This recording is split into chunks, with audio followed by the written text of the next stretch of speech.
El abuso sexual también está relacionado con el castigo físico y psicológico en casa. Un niño que es corregido con golpes o con insultos o con amenazas es más vulnerable a ser abusado sexualmente por personas cercanas, no solo de la familia, sino del entorno, personas externas también.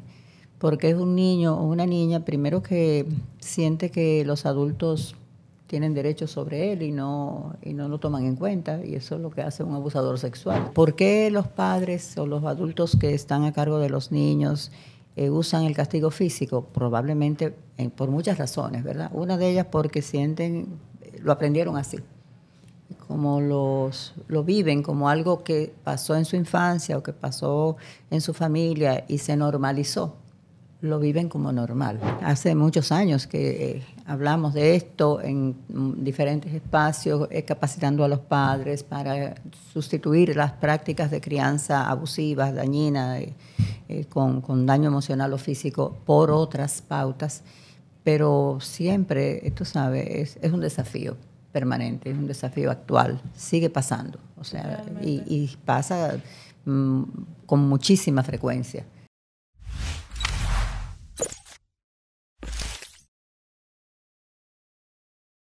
Buenos días a todos. El día de hoy estamos con la doctora Rafaela Burgos, quien es psicóloga clínica y terapeuta familiar, con el propósito de hablar sobre abril, que es el mes de la prevención del abuso infantil. ¿Cómo se encuentra el día de hoy? Muy bien, gracias. ¿Y tú? Me alegro, yo también. Qué bueno. Díganos, para comenzar, ¿cuáles tipos o qué es todo lo que engloba el abuso infantil? Bueno, abuso contra los niños es cualquier conducta que cometa, que realice una persona mayor que el niño, usando el poder que eso le da. Puede ser en el ámbito físico, los golpes, las correcciones físicas, en el ámbito psicológico, o sea, el abuso psicológico tiene que ver con daños emocionales, sexual, la negligencia, es dejar de hacer lo que se necesita para que el niño o la niña esté protegido, seguro y se desarrolle adecuadamente, entre otros. Es decir, es cualquier conducta que perjudique al niño y que sea ejecutada por una persona que está en condiciones de poder. Bien, y dentro del abuso sexual, ¿existen distintas categorías o formas de clasificarlo? Sí, si hablamos de abuso sexual, podemos hablar del abuso sexual intrafamiliar o extrafamiliar. El intrafamiliar es el incesto, cuando es cometido por una persona de la familia, una persona con la que el niño tiene un vínculo familiar, no solo biológico, un vínculo familiar, qué sé yo, un padrastro, una madrastra, o un padre, una madre, o un tío, un abuelo, una persona que es parte del entorno familiar. El extrafamiliar es el que es cometido por personas que no pertenecen a la familia, pero casi siempre son personas cercanas, conocidas. Es frecuente que sean del entorno, aunque no sea familiar. Y de otro lado, el abuso sexual también puede ser sin contacto físico, por ejemplo. O sea, se puede abusar de un niño sin tocarlo, o de una niña, a través de propuestas sexuales, a través de comentarios inapropiados, de qué sé yo, conductas como tratar de ver al niño, a la niña, al adolescente cuando se viste, cuando se baña, exponerlo a situaciones, a contenidos sexuales que no están acordes con su etapa de desarrollo. Por ejemplo, el abuso sexual a través de los medios de comunicación pudiera ser, qué sé yo. Y ahí se puede dar la negligencia también. Sí, claro. A través de la negligencia se expongan a este tipo. Sí, definitivamente. Hay una relación ahí. Si los adultos no protegen al niño de la exposición a contenidos inapropiados para su edad, por ejemplo, dejarle abiertas las redes, las conexiones por donde se puede poner en contacto, puede recibir información que el niño no puede manejar, que no es apropiada para su etapa de desarrollo.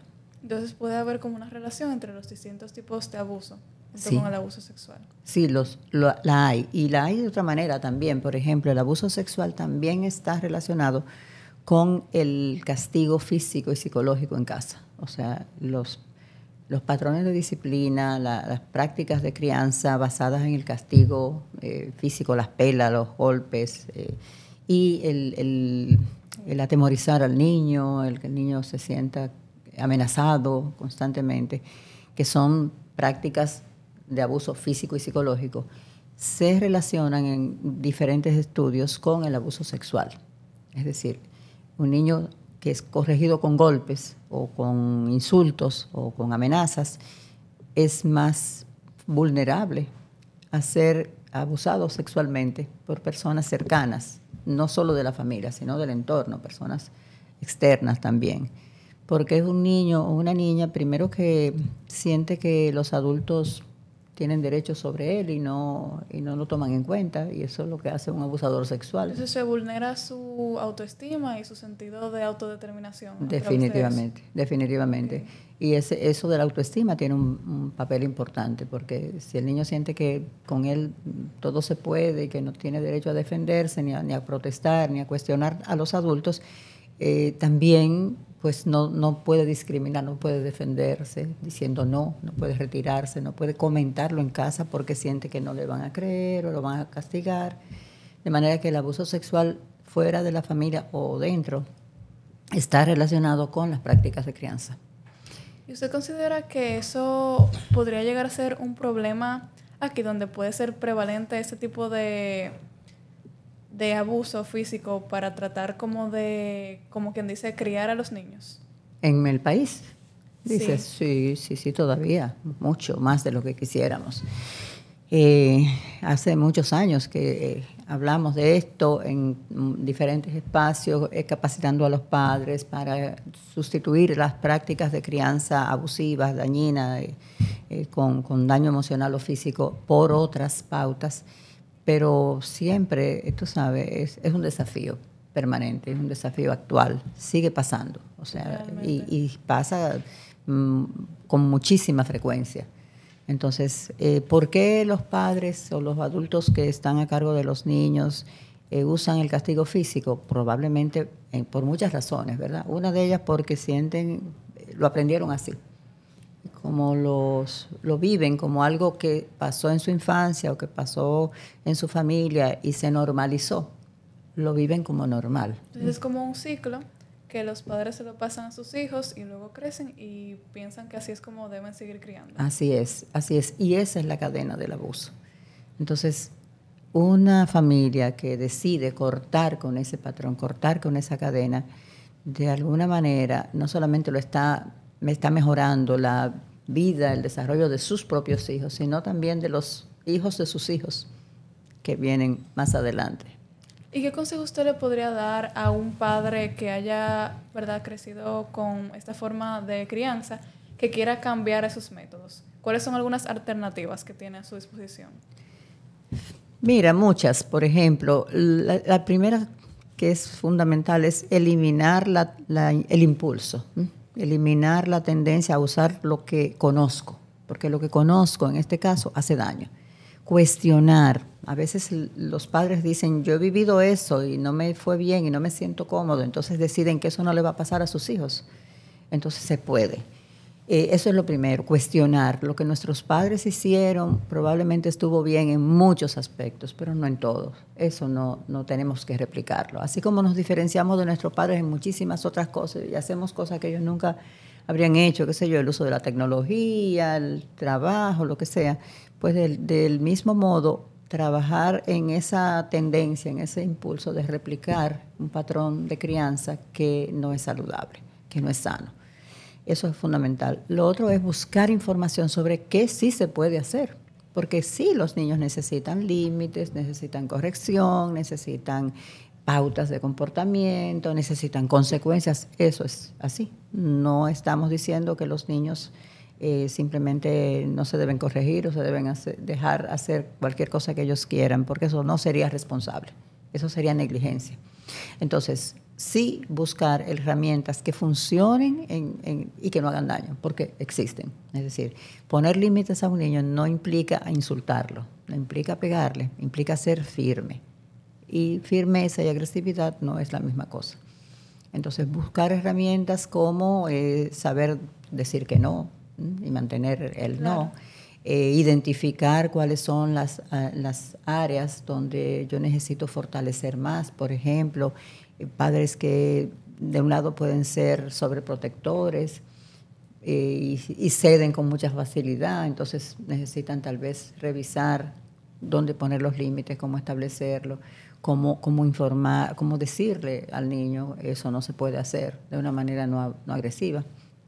Otras cosas pudiera ser el favorecer, el entender los sentimientos y las emociones de los niños, que es una de las cosas que a veces no hacemos.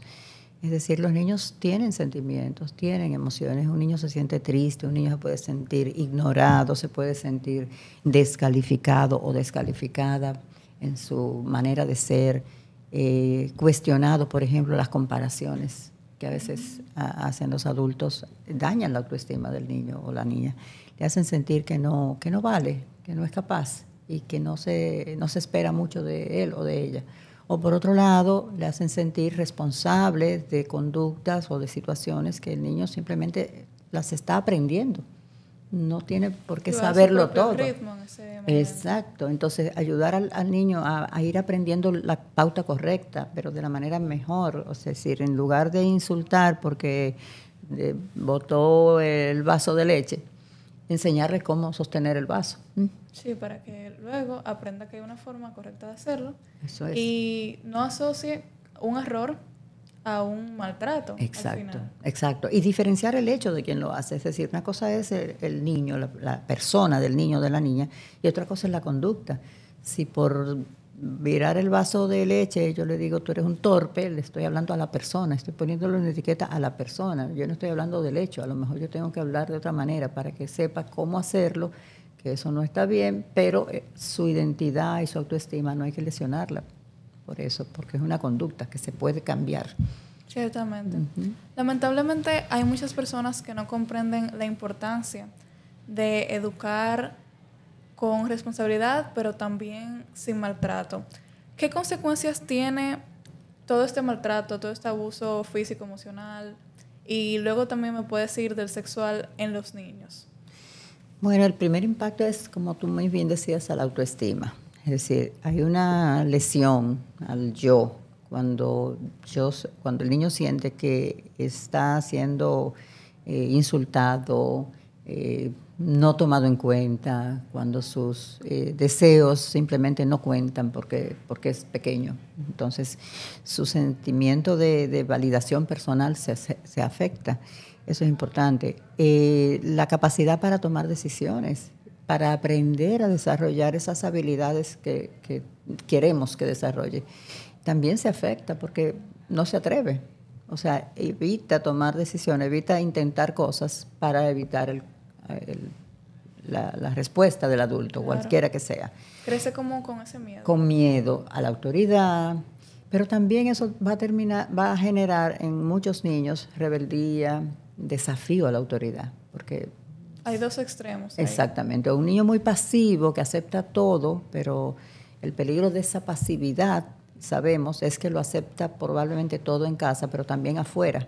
Lo hace más vulnerable a situaciones externas con otros adultos.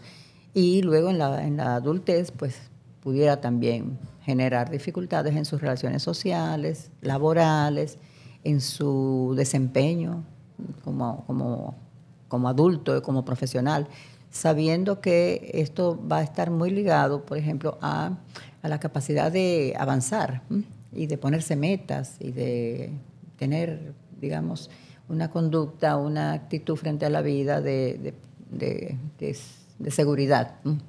Entonces afecta todos esos aspectos de su desarrollo. Por supuesto, el daño físico cuando el abuso es físico. Sí. A veces se piensa que es abuso solamente si es una lesión grave, extrema, que necesita atención médica, que el niño tiene que ir a un servicio médico por la lesión. Pero es abuso cualquier tipo de agresión física, cualquier tipo, no importa si es leve, porque lo que está en juego aquí es que el adulto está usando su poder para provocar daño, dolor a la persona. Y al final es una persona indefensa, que Es no una tiene persona, un medio efectivamente, para poder defenderse de eso. efectivamente, no se puede defender. Entonces, como regla general, como elemento, digamos, para identificar esto, usamos mucho un eslogan en cada mes de abril, y es que la disciplina no tiene que doler. Lo que lastima no es disciplina. Si provoca daño, si se lastima a la persona, entonces no es disciplina, estamos hablando de abuso, porque lo está haciendo un adulto que tiene poder.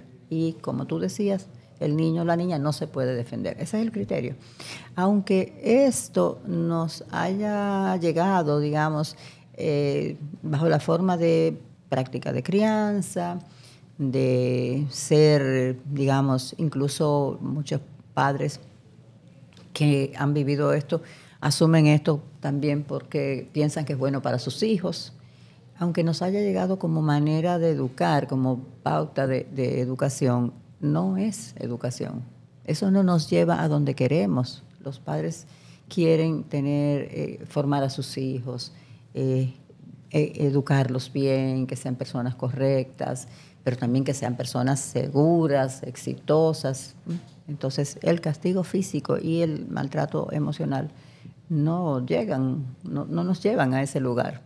De manera que los objetivos de los padres en general son buenos. Quieren hacer lo mejor por sus hijos. Esa es la mayoría de los padres quiere hacerlo bien. Ese método de crianza no logra ese resultado, no nos conduce a ese objetivo. Puede ser contraproducente incluso. Totalmente, definitivamente. Y volviendo al tema del abuso sexual, ¿qué consecuencias son las que pueden existir en el desarrollo de un niño que se enfrenta a este abuso? Mira, el abuso sexual tiene impactos en muchas áreas de la vida.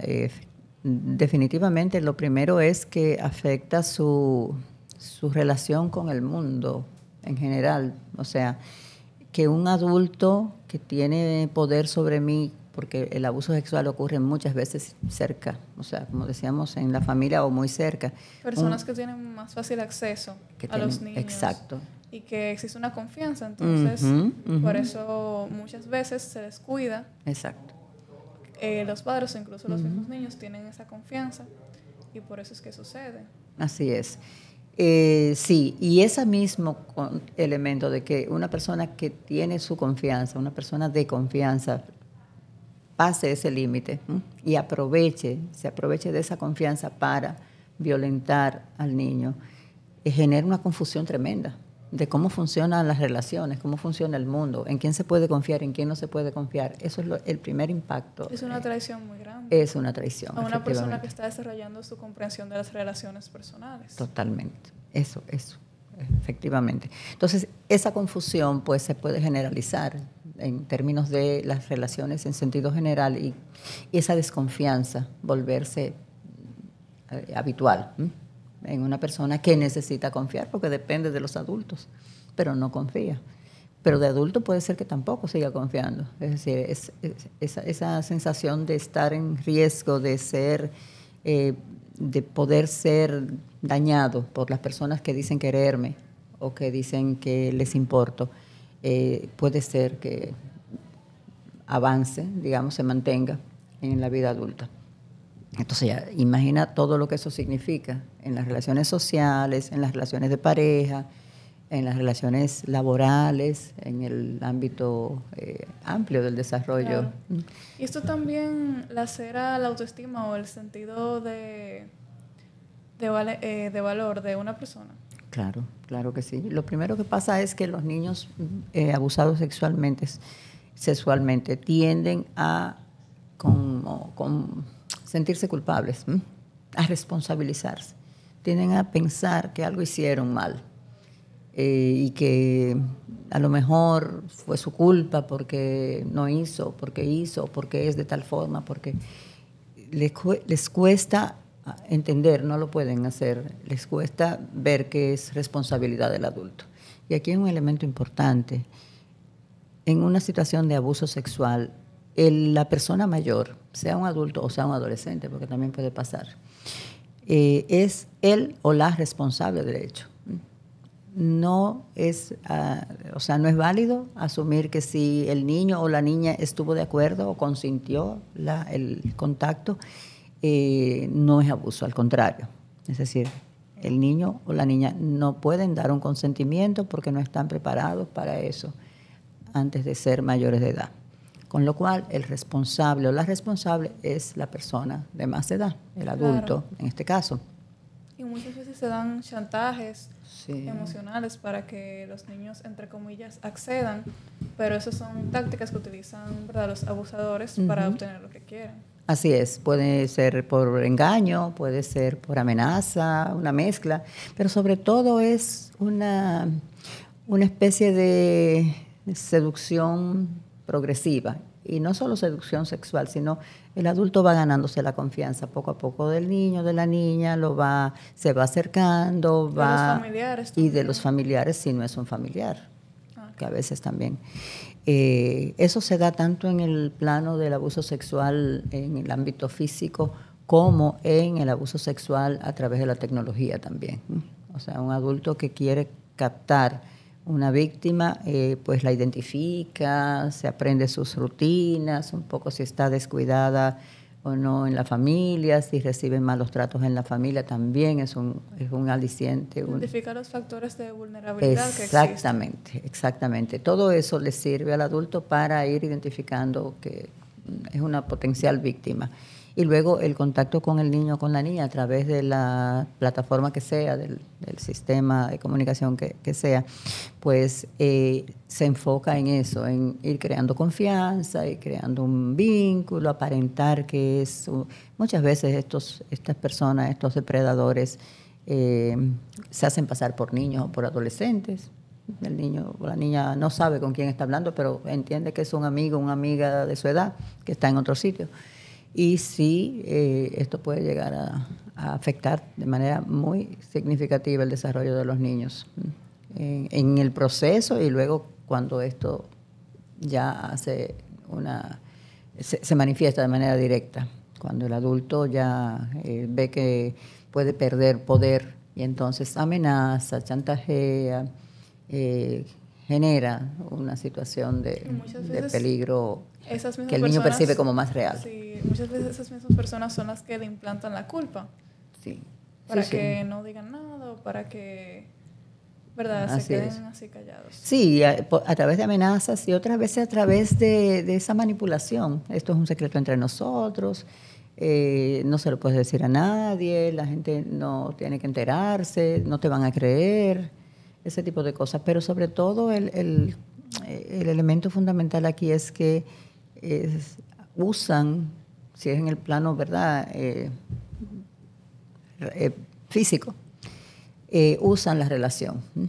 El agresor sexual usa la relación que tiene con el niño o con la niña para precisamente abusar, valiéndose de los sentimientos, del afecto, porque a veces son figuras muy afectivas en el día a día, qué sé yo, un familiar. Exacto, que es quien le da apoyo, quien lo escucha, pero luego usa eso para tener ese poder y pasar esa frontera y utilizarlo para abusar. Sí, es mucho más vulnerable un niño en esta situación si no tiene a nadie más con quien contar, si ve que las personas, por ejemplo, que deberían darle ese cariño en su vida, son las personas que son frías, son negligentes, o incluso que son violentas con ese niño o niña. Claro. Entonces viene esta persona externa, que incluso puede ser un familiar o alguien bastante cercano, le da esta atención que quiere, pero es con una intención distinta a lo que debería ser. Así es más vulnerable, como decíamos, un niño que está siendo maltratado en casa, física, emocionalmente, a caer en estas redes de manipulación y de poder que usan los agresores sexuales. Son factores que van a aumentar la vulnerabilidad. Así es. ¿Y cuáles son algunas señales de alarma que se pueden identificar en un infante que está siendo abusado sexualmente? Algunas tienen que ver con el comportamiento habitual del niño, de la niña, los cambios bruscos de comportamiento. Si un niño pues es más tranquilo, más sosegado y cambia su comportamiento repentinamente y está más ansioso, más irritable. Esto no significa que todos los cambios de comportamiento tengan que ver con abuso sexual, pero son elementos a explorar, a observar primero. Cambios en patrones de sueño, de alimentación, en el rendimiento académico a veces, tampoco siempre, o sea, ninguno de estos solo, un cambio solamente no nos dice que está ocurriendo, pero la observación del contexto y de otras manifestaciones conductuales pues nos pueden hacer sospechar que algo está pasando. Entonces es importantísimo escuchar al niño, poder identificar lo que siente, si puede contarlo, si no puede contarlo. Y ahí es fundamental el tipo de comunicación y el tipo de crianza, como decíamos. En una relación familiar donde el niño es escuchado, es más fácil que el niño hable de esto. Si esto no se ha dado, si la comunicación no es sana, no es adecuada, o si el niño no se siente que le van a prestar atención, que le van a creer, entonces se calla. Es más difícil que lo pueda expresar. Porque además hay mucho miedo de dañar a la familia, si es una persona cercana, de que se afecte el sistema entero porque el niño diga algo. Esa culpabilidad que entonces se siente culpable, efectivamente. Entonces es fundamental, es que todo está muy vinculado. La protección a los niños y a las niñas del abuso sexual tiene que ver con cómo los criamos también. Tanto así que incluso con otros tipos de abuso, las prácticas de crianza también están relacionadas, por ejemplo, con el bullying. Tenemos estudios que nos hablan de cómo los sistemas de disciplina basados en el castigo, en la agresividad o negligentes, hacen a niños más vulnerables a ser víctimas de bullying o a ser niños que acosan. Las dos cosas ocurren. Entonces es muy importante que veamos que esto que nos preocupa tanto de que nuestros hijos puedan ser víctimas de abuso sexual por cualquier persona o de acoso en la escuela está definitivamente vinculado a la manera en que estamos ejerciendo la crianza. Es eso que afecta, que impacta directamente en la persona, cómo se percibe a sí misma y cómo se relaciona con los demás. Bien. ¿Y cómo se puede construir una relación de confianza o una comunicación efectiva entre un padre y un hijo para que en estas ocasiones, en estos casos, los niños no tengan temor de comunicar esas situaciones? Yo diría que lo primero es escuchar. Los adultos a veces no tenemos tiempo, y es verdad que no tenemos tiempo, pero hay que buscar el tiempo para escuchar a los hijos. Y escuchar no solo las palabras, también poner atención a los mensajes sin palabras. Los niños expresan de muchas maneras. No todo va a venir a través de las palabras, pero muchas veces están diciendo cosas con su conducta, están diciendo con su manera de manejarse en la cotidianidad. Poner atención a esas señales es muy importante para poder enterarnos de cómo ese niño se va sintiendo, cómo va su desarrollo. Aunque lo estemos haciendo con mucho esfuerzo, y la mayoría de los padres lo están haciendo muy bien, con mucho esfuerzo, tratando de hacer que el desarrollo de sus hijos sea el adecuado, a veces nos falla la capacidad de prestar atención a esos indicadores, a esas señales que son a veces sutiles. Entonces, parar un momento, mirar a los niños a los ojos, que sepa que me importa lo que me quieres decir, que sepa que estoy disponible. O sea, esa disponibilidad es muy importante, que los niños la perciban, que el niño sepa que los padres o las figuras a cargo están disponibles para ellos. Eso es importante para lo cotidiano, pero también para las situaciones más significativas que pudieran estar ocurriendo. Y saber que cada vez que un niño expresa una emoción, aunque la emoción no nos guste, no significa que esté mal. O sea, un niño puede estar enojado, y eso a veces no nos gusta mucho a los adultos, ¿no? Pero enojarse no es una mala conducta. Puede usarse el enojo para tener conductas inadecuadas. Es cuestión de mostrarle cómo expresar. Exactamente. Entonces, ahí tenemos una oportunidad de enseñar. Yo sé que estás enojado porque yo no te di tal cosa, pero no puedes tirar, o sea, dímelo de otra manera. Te estás sintiendo incómodo, te estás sintiendo mal porque no te complació, porque tu hermano hizo tal cosa. Aceptar el sentimiento, aceptar la emoción y no necesariamente la conducta. O sea, podemos corregir y enseñar la conducta correcta, pero aceptando que hay una emoción válida debajo de eso.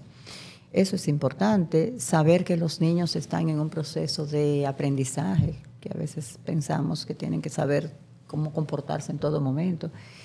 Y lo que está pasando es que están aprendiendo. Nosotros se supone que estamos enseñando, los adultos. Entonces, son oportunidades para enseñar cuando las cosas no salen bien, no para solo cuestionar o castigar, sino para enseñar.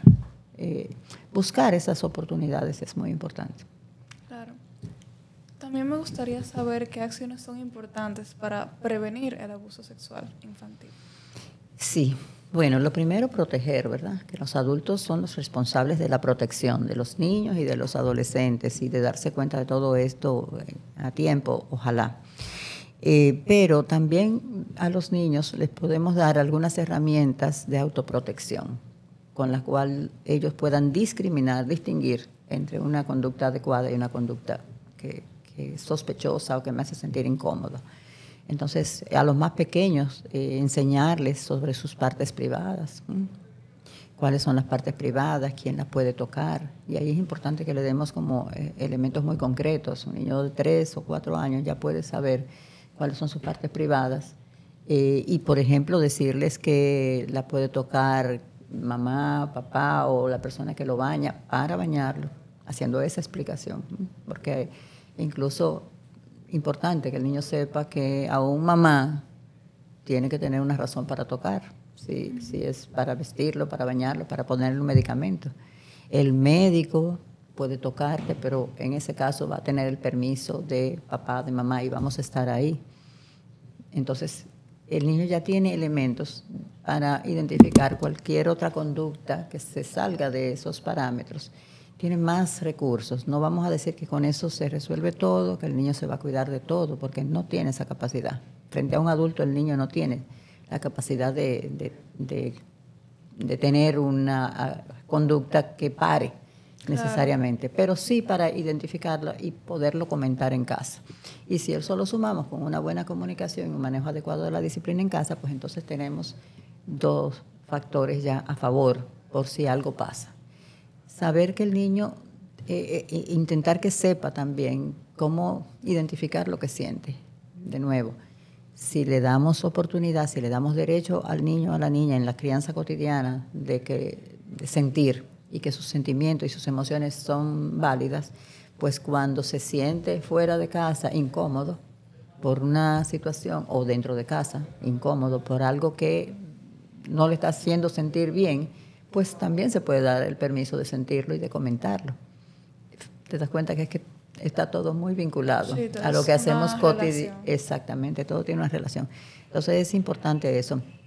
Y es importante creerle si un niño habla de que ha habido alguna conducta, aunque no haya pasado tal vez al plano físico, si hay actitudes que le hacen sentir incómodo o incómoda, que lo pueda comentar. Claro, que confíe en su propio instinto. Exactamente, y que tenga el derecho de hablarlo y se sienta seguro o segura para hablarlo.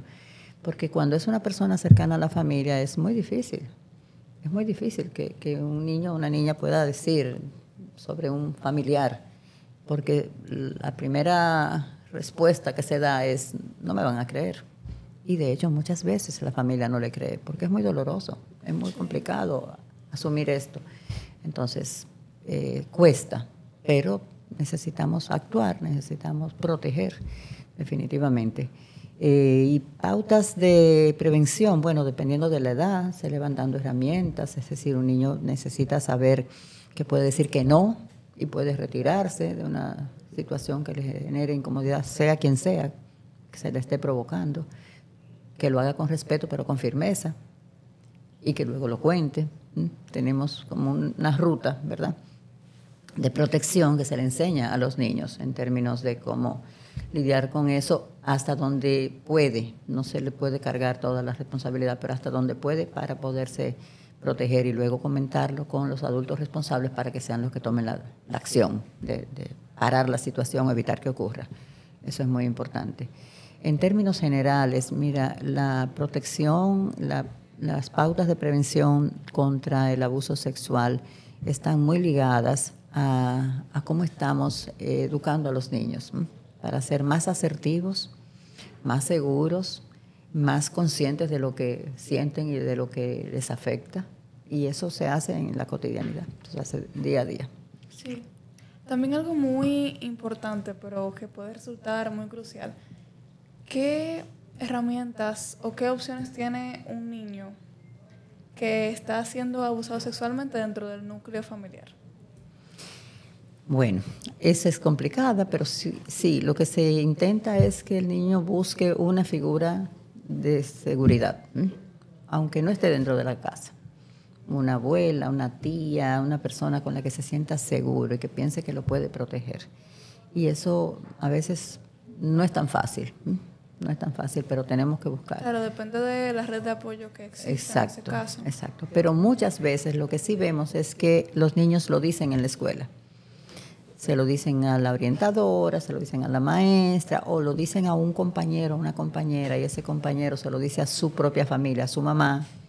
Y esa familia entonces muchas veces actúa para proteger, lo habla con los adultos, lo habla con la escuela. Cuando un niño habla de esto está buscando ayuda, está buscando que lo protejan, que le den una mano. Entonces, a veces el sistema de apoyo dentro de casa no funciona o el niño piensa que no va a funcionar y tenemos que abrir esas opciones a otras personas, a otros adultos que pudieran, aunque no sean los responsables de la protección, pero pudieran ayudar en ese momento. Okay. Y es importante también el entrenamiento a la escuela, ¿no? para detectar esa opción, ese recurso. Exacto, para detectar los maestros, los educadores, los psicólogos escolares, entrenarse en estos temas es importante para poder identificar señales y saber también qué hacer frente a situaciones de denuncia, cuando el niño lo dice o cuando algún amigo nos dice. Sí. Bueno, ha sido una gran entrevista. Gracias. Muy esclarecedora realmente y le agradezco mucho estar aquí con nosotros. Muchas gracias, un placer. Eso ha sido todo.